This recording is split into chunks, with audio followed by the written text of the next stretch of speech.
Good afternoon. I'm very excited for today's presentation. It is once again the demonstration of the innovation, creativity, entrepreneurship, and commitment to community that so is the hallmark of our region.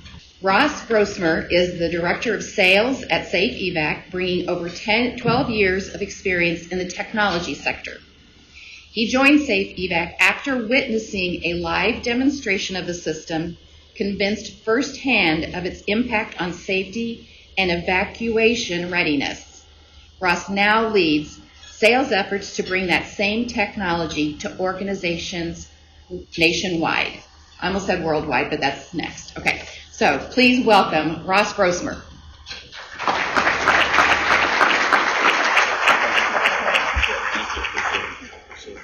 Frankly, I moved back from Indianapolis 2 years ago, and I didn't know much about the Rotary, right? Come to find out, it aligns a lot with my values, communal values, right? I moved back to my hometown in Jasper, Indiana 2 years ago because of that exact reason.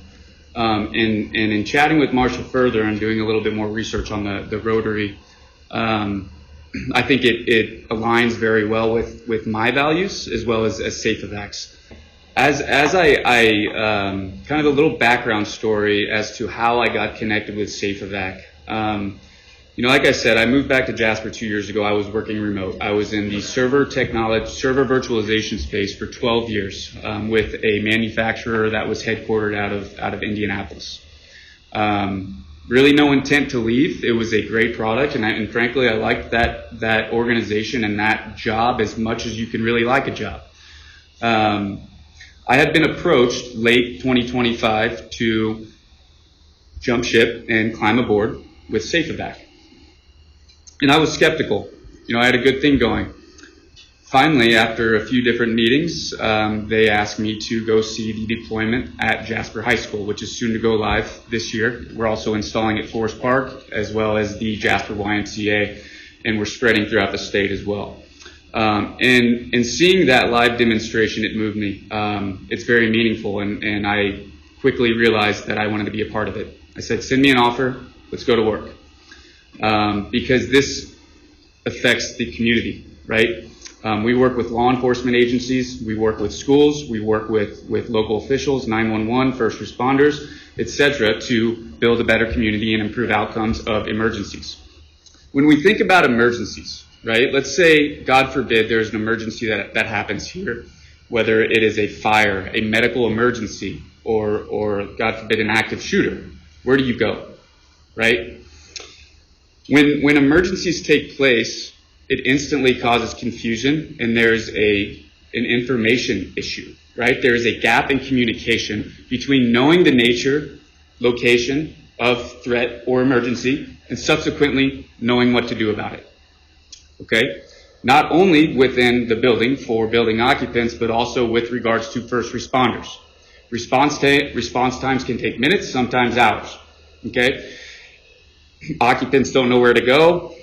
Dispatch and first responders are oftentimes responding with very limited and fragmented information. And everyone is making very important decisions with an incomplete picture. Okay, and that's why Save EVAC was created. And while our initial company vision was to assist and mitigate with active shooter events that have occurred in this country over over 25 years, we quickly realized that this issue, this information problem, wasn't unique to those events, and our value extends way past just the active shooter events. Okay, fires, medical emergencies, weather, whatever it might be.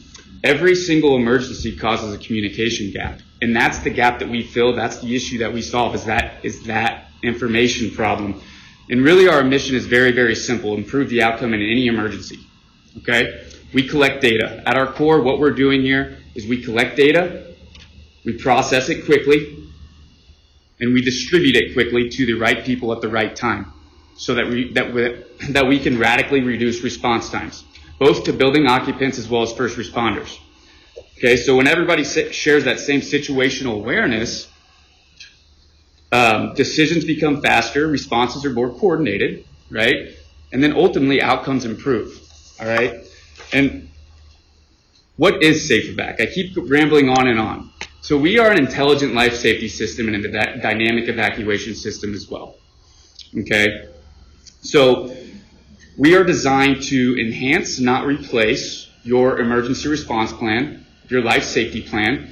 And what we do is we bring that to life. Okay? And we leverage the exit sign. All right, I'm getting a little ahead of myself, but we deliver, so rather than issuing one alarm for any emergency, any situation, we deliver real-time guidance that's based on your location, okay, that's reinforced with audio, color schemes, visual guidance, directional guidance to occupants, then while simultaneously delivering event details to first responders, 911, dispatch, law enforcement, EMTs, etc. Okay, so instead of response times taking minutes, sometimes over an hour, we radically reduce that to seconds.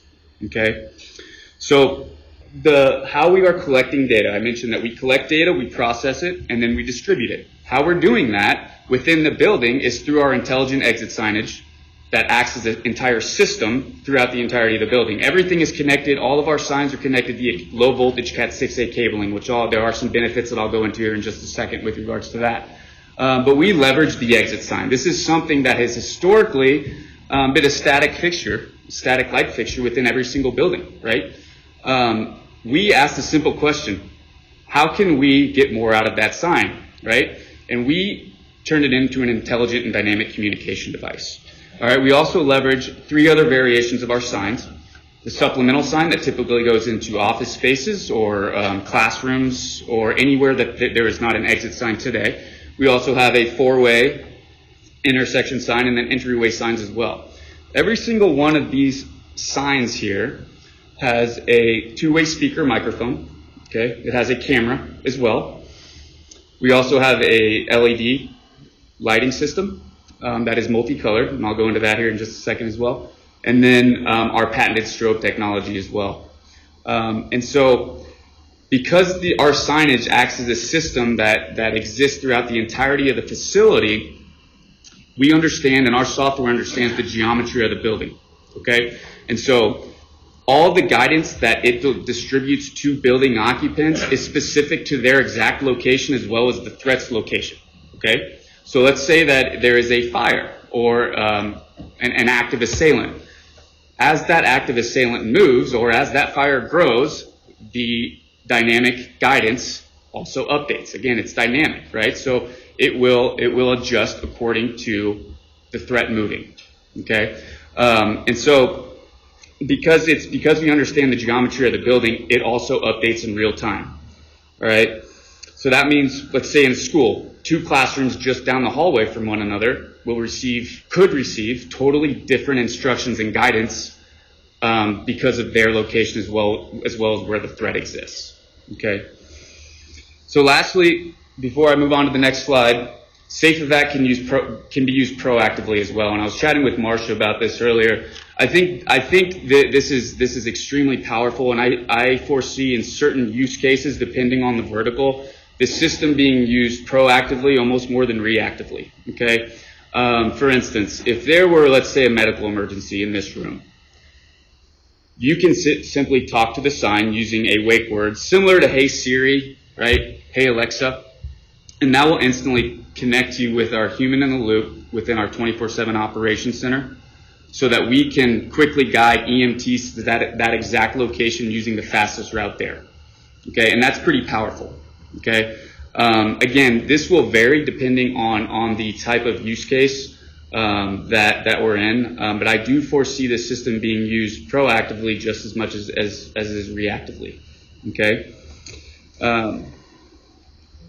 so I'll be quick on this here, and the reason I go through this slide, this can get very technical very quickly, but with regards to current building technologies, we are not completely disruptive to the industry. We are an open source platform, and it's very important to mention because customers can leverage their existing investments that they've made because they can integrate with us, and we become that centralized platform to manage their building systems.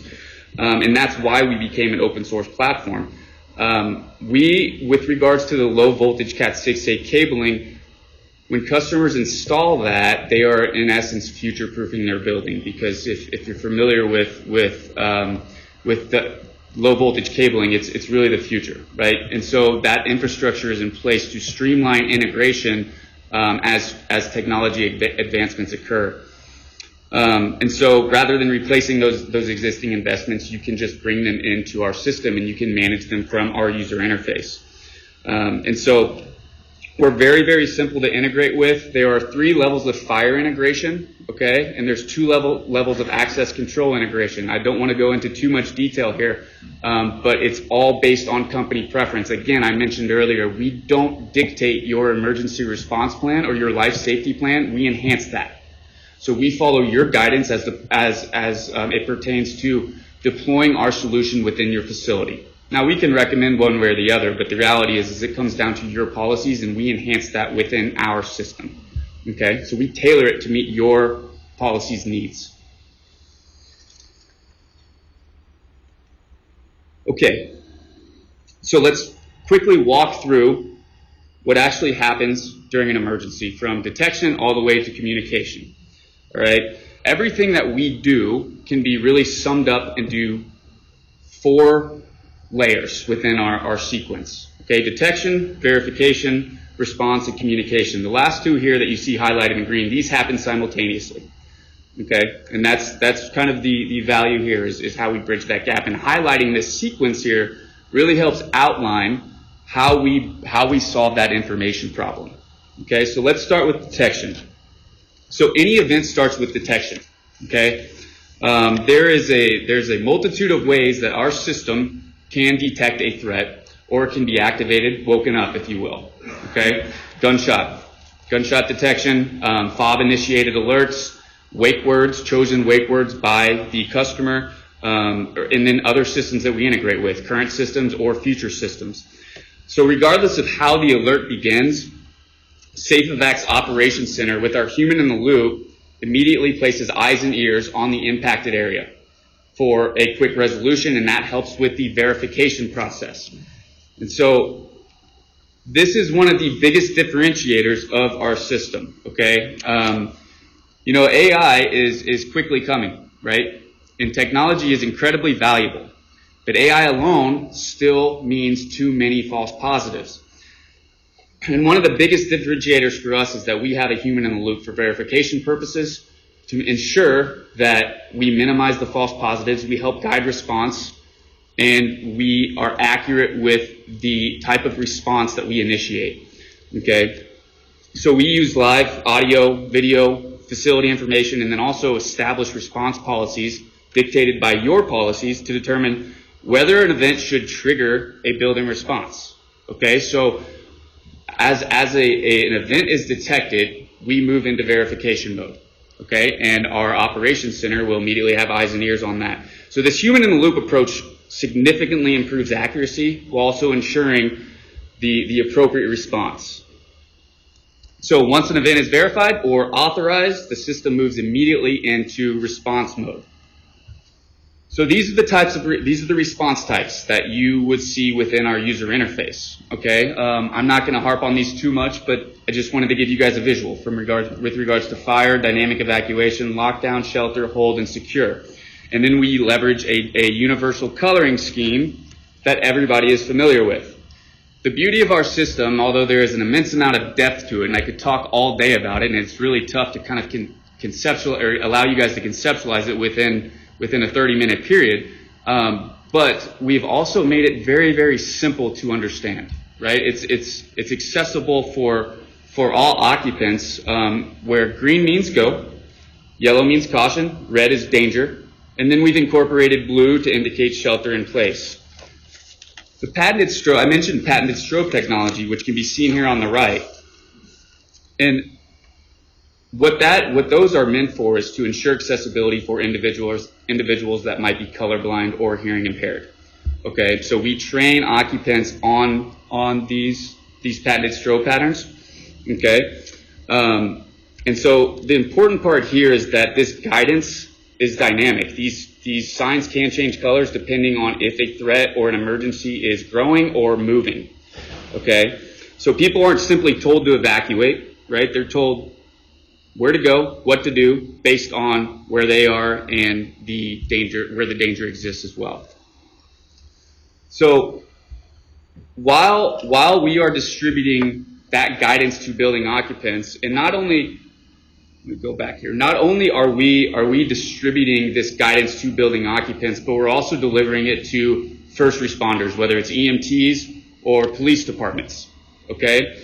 And throughout the entirety of the deployment phase and the implementation phase, we are training first responders, dispatch, emergency response centers, EMTs, fire departments, etc., to ensure that everybody is comfortable with our system prior to going live.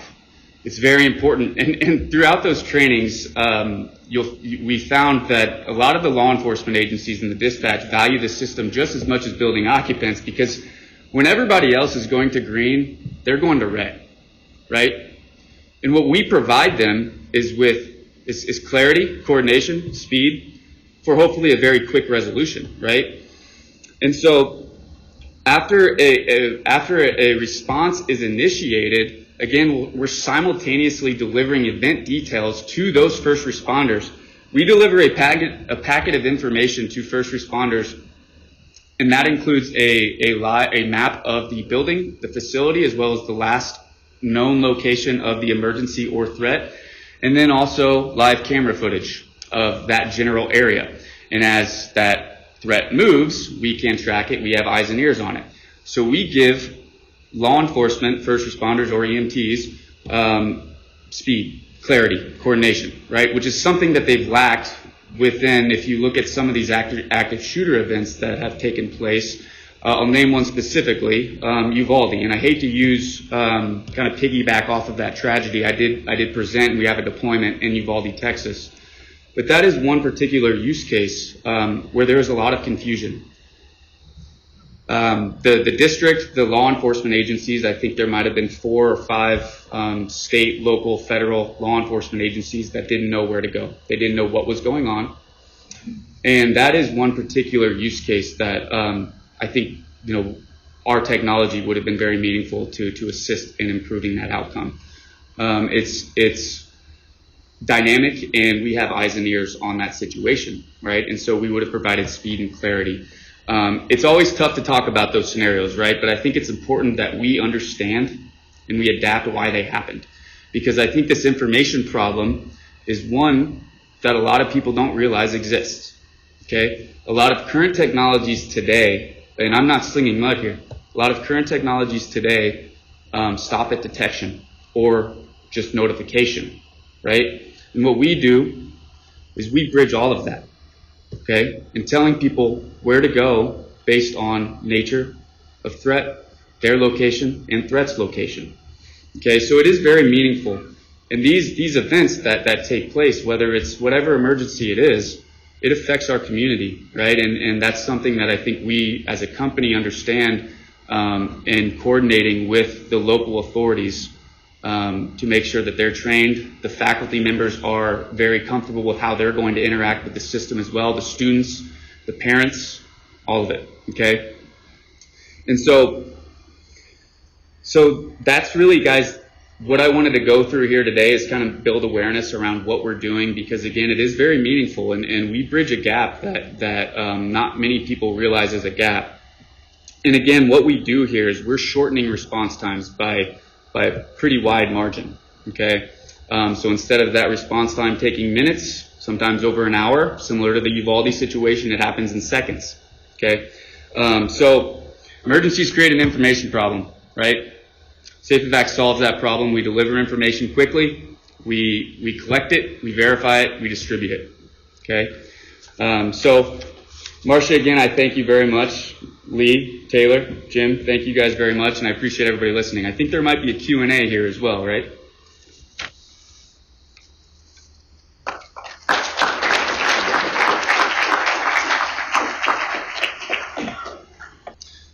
Yeah, I mean, first of all, we have a deployment. We are leveraging the Lighthouse program, okay? It's really tough to give a ballpark cost associated with any deployment. I mean, it comes down to the sign count, right? The layout of the building, but also what the install looks like.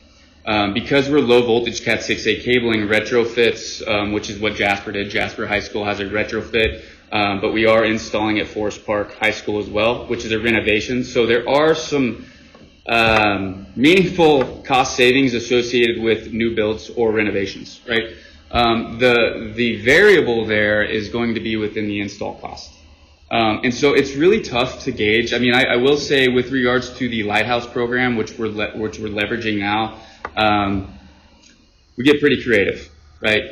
We are looking for use cases, and so there are district-wide pricing programs.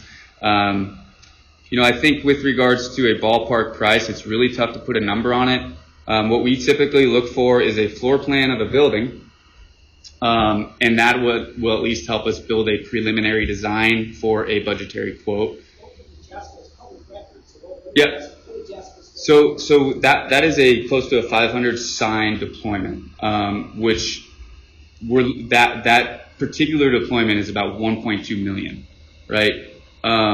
Now, with regards to what the scopes that we consolidate, and a lot of technology, a lot of new technology, they're at the mercy of support contracts, right? Renewals, stuff like that, camera systems. But the beautiful thing about us is that customers can still leverage their camera systems, right? They can still leverage their PA systems. They can still leverage their access control. And then when those renewal contracts are up, or their support contracts are up, they can disregard them and move over to our platform. Customers can use us as a VMS, right? They can use us as PA. Forest Park is using us as a PA system. Jasper actually did pull the trigger on a Verkada camera system shortly before we actually started to install, but they're just leveraging those systems. And so Jasper YMCA is using us as a camera and partial PA system. And then they're for additional camera coverage, they're supplementing their coverage with other cameras. Okay. With regards to statistics on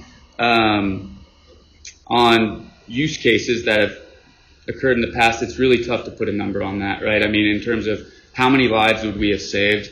There are certain use cases where we don't know enough information. For instance, the Sandy Hook situation, there's no footage. There's no camera footage. There's not much that we have to really understand what happened. We do know that a door was unlocked, right? The Parkland scenario is in Florida is one that I think we absolutely would have assisted with from a detection standpoint, and with a quick resolution. But the Uvalde one, I always go back to the Uvalde one because that one is tragic in the sense that there was a wreck outside in front of the school. And the initial thought was that the gentleman went in the school to hide. Okay, we would have known really quickly as he pulled his firearms out that this is much more than that. There just wasn't any information to act on, and it's nobody's fault really. They just didn't have the information needed to make a decision, a calculated decision. But it's really kind of tough to put a number on the amount of lives. It really has evolved. And I think, like I mentioned in my presentation, the initial vision was to it was regarding gunshot detection and then guiding people away, right? That's what it was. I think we have a lot of members of our team that understand that information problem. And so we also understood in order to do this correctly, there are other solutions that are doing something similar to this, but it's more of a widget. We understood in order to do this correctly and to really stand by it, you have to make it a system. You have to connect all of the signs, right? And that's what we're doing. And so I think the vision quickly evolved when there's a gentleman, he's our CTO, and he is the linchpin of the company. His name is Corey Gaspard, who's brilliant. And how intuitive he is in the development of this product is mind-blowing. I mean, I walk through the live deployments and I learn something different every day. that I wouldn't think about, right? And so there is a lot of thought that goes into it. We're very particular before we ever go live, almost to a fault. But given the nature of what we're doing, it has to be a system. It can't just be a widget, and it has to go through rigorous testing before we ever install it. The scopes that we consolidate, I think, are vast, right? But again, it's not a completely disruptive technology, which I think is the beauty of it. It actually, we are taking an integrator approach, right? We want to be 100% channel friendly. And I think we enhance integrators' line cards, right? We don't disrupt it. I think we enhance it. I think we complement it very well. And so that's, I think, the important direction that our company has taken is not just the expansion of the response types and the types of emergencies that we can assist with. I think it's the integration piece, right? I think that is very, very important to us. Now, we are not going to replace your fire alarm, right? Fire marshals are particular about that, as they should be, okay? We can be access control, okay? With regards to what we can consolidate, what we can get rid of is your camera system or your PA. Now, I think for retrofits, that's going to be very rare. Okay, and that's why that integration piece is important. For new builds, however, new construction, there's again very meaningful cost savings associated with that because we can consolidate those scopes, but the installation costs, you're not having to pull high voltage cabling, right, and installing low voltage cabling. Oftentimes, we're going to integrate with access control. We're never going to replace your fire panel, at least not for the foreseeable future. What we could consolidate is cameras, VMS, or PA, right? With regards to fire integration, there are 3 levels of fire integration. The first is what we call dry contact. So if there is a fire alarm that is pulled, we provide guidance to the nearest exit. And a lot of this integration is determined on the age of the fire panel, okay, and what the customer wants. Level 2 is if we can get mapping data and where the sensors are located at, and the fire alarm is pulled, we can guide. We have an understanding of the general location of the fire, so we can guide occupants away from that general location.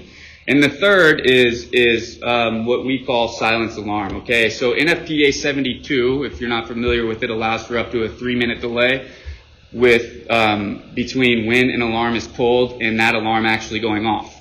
Okay, so we have eyes and ears on when a threat is detected, and if it was some kid being a kid, and it was a nefarious pull, we can just deactivate that alarm from going off so that we don't waste community resources or trigger it early, right? The 2 levels of access control integration, the first is red state. We want to understand if a door is locked or unlocked so that we do not try to guide an occupant through a locked door, okay? So we always know if a door is locked or unlocked. The second is this is where we could consolidate scopes, where we would be able to lock and unlock your doors.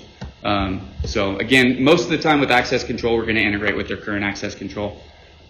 So it just depends on what else we integrate with, but it's really up to the customer and their preference. Yeah. So there's for instance text, right? And so if parents are signed up, let's say there's a solution called OmniAlert that can notify text messaging. We can integrate with that, right? There's not much we don't integrate with, frankly, and so mass messaging is something that is pretty common ask, and so whether it's text messages, emails, whatever it is, that's pretty simple for us to integrate with. Most technologies today in regards to integration are open source. Right, and we're open source platform as well, so it's pretty easy to integrate with. Well, I appreciate it as well. Thanks, guys. Thanks for joining us for this week's Public Affairs program from all of us from Midwest Communications in Evansville, Indiana.